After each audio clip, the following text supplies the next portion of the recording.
Sir food order ചെയ്തായിരുന്നു. ഓ, ഇന്ന് മറ്റേ ആളില്ലേ? മറ്റേ ആൾ വേറെ ഡെലിവറിക്ക് പോയി. ഓ സാർ വിരോധം ഇല്ലെങ്കിൽ ഞാൻ ഇവിടെ നിന്ന് ആഹാരം കഴിച്ചോട്ടെ? അതിനെന്താ കയറിയോ?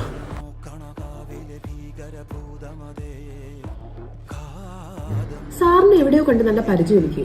സാർ പോലീസല്ലേ? ഇപ്പൊ നടന്ന മറ്റേ കസ്റ്റഡി മരണ കേസിൽ പ്രതിസ്ഥാനത്തുണ്ടായിരുന്ന? ആ അതാ. ആ കേസിൽ സാറിന് വെറുതെ വിട്ടല്ലേ കോടതി? അത് കള്ളക്കേസായിരുന്നല്ലേ? ഞങ്ങൾ ഈ പോലീസുകാർക്ക് ഉണ്ടാക്കാനും അറിയാം, അത് നശിപ്പിക്കാനും അറിയാം. അയ്യോ എന്തൊറ്റ സാർ, അങ്ങനെ പെട്ടെന്ന് മാറാൻ വഴിയില്ലല്ലോ സാറേ. വിഷമല്ലേ വിളിച്ചെന്നേക്കുന്ന?